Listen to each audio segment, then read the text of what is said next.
Hi, welcome back to my channel. ಇದುವೇ H D brother channel. Friends, ಇವತ್ತು ಸಿಂಪಲ್ಲಾಗಿ ನಾನು ಒಂದು ನೂಡಲ್ ರೆಸಿಪಿನ ತೋರಿಸ್ತಾ ಇದ್ದೀನಿ. ಬನ್ನಿ ನೋಡೋಣ ಹೇಗೆ ಮಾಡೋದು ಅಂತ. ಸೊ ನಾನು ಮೊದಲಿಗೆ ಅರ್ಧ kg ನೂಡಲ್ ಪ್ಯಾಕೆಟ್ನ ತೊಗೊಂಡಿದ್ದೀನಿ. ಸೊ ಇದು ನನಗೆ ಮತ್ತು ನನ್ನ ಮಗನಿಗೆ ಮಾತ್ರ. ಸೊ ಹಾಗಾಗಿ ನಾನು ಇದರಲ್ಲಿ ಒಂದು ಭಾಗ ಮಾತ್ರ ತೊಗೊತಾ ಇದ್ದೀನಿ. ಒಂದು 200 ಗ್ರಾಮಷ್ಟು ಇದೆ ಇದರಲ್ಲಿ. ನನ್ನ ಹಸ್ಬೆಂಡ್ ತಿನ್ನೋದಿಲ್ಲ, ಹಾಗಾಗಿ ನಾನು ಮತ್ತು ನನ್ನ ಮಗ ಮಾತ್ರ ಮಾಡ್ಕೊತಾ ಇದ್ದೀವಿ ಇದನ್ನು. ಬನ್ನಿ ನೋಡೋಣ ಇವಾಗ ಹೇಗೆ ಮಾಡೋದು ಅಂತ.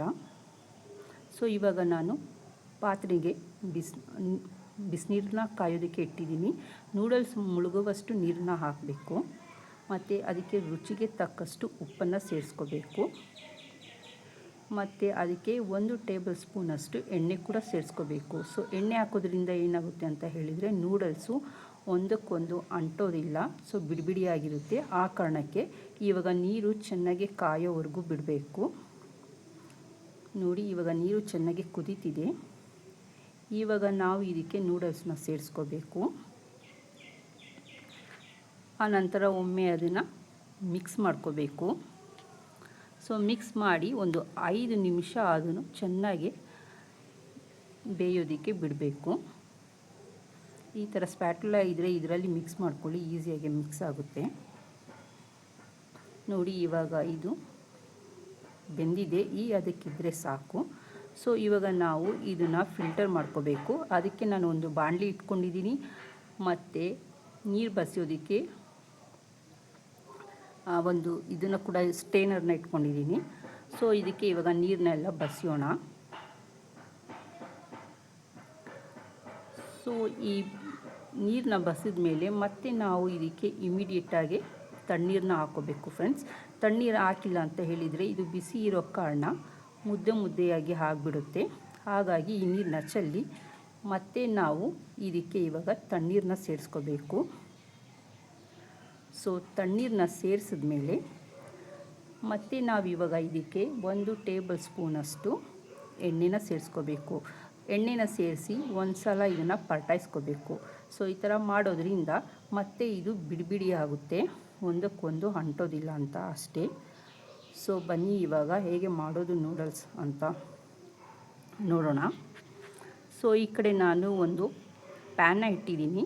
ಪ್ಯಾನ್ಗೆ ನಾನು 2 ರಿಂದ 3 ಟೇಬಲ್ ಸ್ಪೂನ್ ಎಣ್ಣೆ ಮಾತ್ರ ಹಾಕ್ತಾಯಿದ್ದೀನಿ. ಸೊ ಫ್ರೆಂಡ್ಸ್, ನಿಮಗೆ ಗೊತ್ತಿರಬೇಕು, ನೀವು ಹೋಟೆಲ್ ಅಥವಾ ಸ್ಟ್ರೀಟ್ ಸೈಡ್ ಹೋಗಿ ನೂಡಲ್ಸ್ ತಿಂದರೆ ಅಲ್ಲಿ ಬರೀ ಎಣ್ಣೆನೇ ಹಾಕಿರ್ತಾರೆ ಫ್ರೆಂಡ್ಸ್. ಅದು ತಿನ್ನೋದಕ್ಕೆ ಆಗೋದಿಲ್ಲ. 1 ಸ್ಪೂನ್ ಎತ್ತಿದ್ರೂ ಸಾಕು ಎಣ್ಣೆ ಹಾಗೆ ಬರ್ತಾ ಇರುತ್ತೆ. ಸೊ ನೀವು ಆ ಥರ ಮಕ್ಕಳಿಗೆ ಕೊಡೋದ್ರಿಂದ ಮಕ್ಕಳ ಆರೋಗ್ಯ ಬೇಗ ಹಾಳಾಗೋ ಸಾಧ್ಯತೆ ಇದೆ. ಹಾಗಾಗಿ ಮಕ್ಕಳು ನೂಡಲ್ಸ್ ಕೇಳಿದರೆ ಮನೆಯಲ್ಲೇ ನೀವು ಈ ರೀತಿ ಮಾಡಿಕೊಡಿ. ನೋಡಿ, ನಾನು ಜಸ್ಟ್ 2 ರಿಂದ 3 ಸ್ಪೂನ್ ಮಾತ್ರ ಎಣ್ಣೆನ ಹಾಕಿದ್ದೀನಿ ಇವಾಗ. ಮತ್ತು ನಾನಿವಾಗ ಒಂದು ಹಚ್ಚಿರುವ ಈರುಳ್ಳಿನ ಸೇರಿಸ್ತಾ ಇದ್ದೀನಿ. ಸೊ ಕೆಲವರು ಏನು ಮಾಡ್ತಾರೆ ಅಂತ ಹೇಳಿದರೆ ಎಣ್ಣೆ ಹಾಕಿದ ನಂತರ ಶುಂಠಿ ಮತ್ತು ಬೆಳ್ಳುಳ್ಳಿ ಪೇಸ್ಟ್ನ ಹಾಕ್ತಾರೆ. ಸೊ ಆ ಥರ ಹಾಕೋದ್ರಿಂದ ಏನಾಗುತ್ತೆ ಅಂತ ಹೇಳಿದರೆ ಶುಂಠಿ ಬೆಳ್ಳುಳ್ಳಿ ಪೇಸ್ಟ್ ಫ್ರೈ ಮಾಡುವಾಗ ಅಡಿನಲ್ಲಿ ತಳ ಹಿಡಿಯುತ್ತೆ. ಅದರ ಬದಲು ಫಸ್ಟ್ ಈ ರೀತಿ ಈರುಳ್ಳಿನ ಹಾಕಿ ಚೆನ್ನಾಗಿ 1 ನಿಮಿಷ ಇದನ್ನು ಫ್ರೈ ಮಾಡ್ಕೋಬೇಕು. ಸೊ ಇದು ಚೆನ್ನಾಗಿ 1 ನಿಮಿಷ ಫ್ರೈ ಆದ ಬಳಿಕ ಇವಾಗ ನಾನು ಅರ್ಧ ಟೇಬಲ್ ಸ್ಪೂನಷ್ಟು ಶುಂಠಿ ಮತ್ತು ಬೆಳ್ಳುಳ್ಳಿ ಪೇಸ್ಟ್ನ ಹಾಕ್ಕೊತಾ ಇದ್ದೀನಿ. ಮತ್ತು ಇದು ಇವಾಗ ಹಸಿ ಸ್ಮೆಲ್ ಹೋಗೋವರೆಗೂ ಚೆನ್ನಾಗಿ ನಾವು ಕೈ ಆಡ್ತಾ ಇರಬೇಕು. ಸೊ ನಾವು ಈ ಥರ ಮಾಡೋದ್ರಿಂದ ಈರುಳ್ಳಿ ಮೇಲೆ ಹಾಕಿ ನಾವು ಈ ಥರ ಫ್ರೈ ಮಾಡೋದ್ರಿಂದ ತಳ ಹಿಡಿಯೋದಿಲ್ಲ. ಒಂದು 5 ನಿಮಿಷ ಈ ಥರ ಸ್ಮೆಲ್ ಹೋಗೋವರೆಗೂ ಫ್ರೈನ ಮಾಡ್ಕೋಬೇಕು. ಆನಂತರ ತರಕಾರಿ ನೋಡಿ, 1 ಕೈ ಹಿಡಿಯಷ್ಟು ಹುಳ್ಳಿಕಾಯಿ, ಕ್ಯಾರೆಟು ಮತ್ತು ಕ್ಯಾಪ್ಸಿಕಮ್ ಈ 3 ತೊಗೊಂಡಿದ್ದೀನಿ. ಸೊ ಈ 3 ಕೂಡ ನಾನು ಸಮ ಪ್ರಮಾಣದಲ್ಲಿ ತೊಗೊಂಡಿದ್ದೀನಿ. ಅದನ್ನು ಇವಾಗ ಸೇರಿಸ್ಕೊಂಡು ಹೈ ಫ್ಲೇಮ್ ಇಟ್ಕೊಂಡು ಇದನ್ನು ಇವಾಗ ನಾನು ಫ್ರೈ ಮಾಡ್ಕೊತಾ ಇದ್ದೀನಿ. ಈ ರೀತಿ ಫ್ರೈ ಮಾಡುವಾಗಲೇ ನಾನು ಇದಕ್ಕೆ ರುಚಿಗೆ ತಕ್ಕಷ್ಟು ಉಪ್ಪನ್ನು ಹಾಕ್ತೀನಿ ತರಕಾರಿ ಬೇಯೋದಕ್ಕೆ. ಸೊ ಈ ಥರ ಉಪ್ಪು ಹಾಕಿ ಒಂದು 5 ನಿಮಿಷ ನಾವು ಹೈ ಫ್ಲೇಮ್ನಲ್ಲಿನೇ ಬೇಯಿಸ್ಕೋಬೇಕಾಗುತ್ತೆ. ಇದು ತುಂಬ ಬೇಯಬಾರ್ದು, ತರಕಾರಿ ಕ್ರಂಚಿಯಾಗಿ ಬಾಯಿಗೆ ಸಿಗಬೇಕು. ಹಾಗಾಗಿ ಒಂದು 5 ನಿಮಿಷ ಹೈ ಫ್ಲೇಮಲ್ಲಿ ಬೇಯಿಸ್ಕೊಂಡ್ರೆ ಸಾಕು. ಇವಾಗ ನಾನು 1 ಟೇಬಲ್ ಸ್ಪೂನಷ್ಟು ವೆನಿಗರ್ನ ಹಾಕ್ತಾಯಿದ್ದೀನಿ ಮತ್ತು 1 ಟೇಬಲ್ ಸ್ಪೂನಷ್ಟು ಸೋಯಾ ಸಾಸ್ನ ಸೇರಿಸ್ತಾ ಇದ್ದೀನಿ. ಮತ್ತು ನಾನಿಲ್ಲಿ ಯಾವುದೇ ರೀತಿಯಾದ ಟೊಮೆಟೊ ಕೆಚಪ್ ಆಗಲಿ ಅಥವಾ ಚಿಲ್ಲಿ ಸಾಸ್ ಆಗಲಿ ಬಳಸ್ತಾ ಇಲ್ಲ. ನಾನು ಬಳಸ್ತಾ ಇರೋದು ಎರಡೇ ಇಂಗ್ರೀಡಿಯೆಂಟ್ಸು, ಒಂದು ಸೋಯಾ ಸಾಸು ಮತ್ತು ವೆನಿಗರ್. ಇದೆರಡನ್ನು ಒಂದು 30 ಸೆಕೆಂಡ್ಸ್ ಮಿಕ್ಸ್ ಮಾಡಿಕೊಂಡ್ರೆ ಸಾಕು. ಇವಾಗ ನಾವು ಬೇಯಿಸಿಟ್ಟಿರುವ ನೂಡಲ್ಸನ್ನು ಸೇರಿಸ್ಕೊತಾ ಇದ್ದೀನಿ. ಸೊ ನೂಡಲ್ಸ್ನ ಸೇರಿಸ್ಕೊಂಡು ಉದ್ದಕ್ಕಿರುವ ಸ್ಪ್ಯಾಟುಲಾದಲ್ಲಿ ಮಾಡಿದರೆ ಮಿಕ್ಸ್ ಮಾಡ್ಕೊಳ್ಳಿ. ಈ ಥರ ಸ್ಪೂನಲ್ಲಿ ಮಾಡ್ಕೊಳ್ಳೋಕೆ ಹೋದರೆ ಕಟ್ಟಾಗೋ ಸಾಧ್ಯತೆ ಇದೆ ನೂಡಲ್ಸು. ಹಾಗಾಗಿ ಆ ಥರ ಸ್ಪ್ಯಾಟುಲಾ ಇದ್ದರೆ ನಿಮ್ಮಲ್ಲಿ ಚೆನ್ನಾಗಿ ಮಿಕ್ಸ್ ಮಾಡ್ಕೊಳ್ಳೋದಕ್ಕೆ ಈಸಿ ಆಗುತ್ತೆ.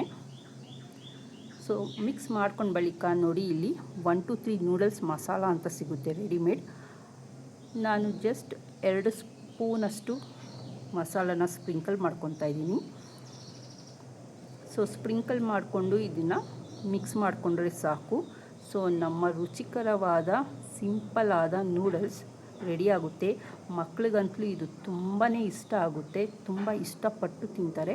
ಸೊ ನೀವು ಒಮ್ಮೆ ಮನೆಯಲ್ಲಿ ಈ ರೀತಿ ಟ್ರೈ ಮಾಡಿ ನೋಡಿ. ಇವಾಗ ರೆಡಿ ಆಗಿದೆ. ಸೊ ನಾನು ಒಂದು ಪ್ಲೇಟ್ಗೆ ಇದನ್ನು ಸರ್ವ್ ಮಾಡ್ಕೊತಾ ಇದ್ದೀನಿ.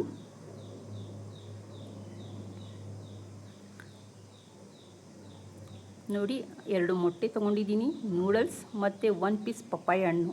ಸೊ ಇದು ನಮ್ಮ ಬ್ರೇಕ್ಫಾಸ್ಟ್ ಆಗಿರುತ್ತೆ. ಸೊ ಇವಾಗ ನನ್ನ ಮಗನಿಗೆ ಕೊಡ್ತೀನಿ. ಅವನಂತೂ ಇದನ್ನು ತುಂಬ ಇಷ್ಟಪಟ್ಟು ತಿಂತಾನೆ. ನಿಮಗೆ ಈ ವಿಡಿಯೋ ಇಷ್ಟ ಆಗಿದರೆ ದಯವಿಟ್ಟು ಲೈಕ್ ಮಾಡಿ, ಶೇರ್ ಮಾಡಿ ಮತ್ತು ಸಬ್ಸ್ಕ್ರೈಬ್ ಮಾಡಿ. Thanks for watching.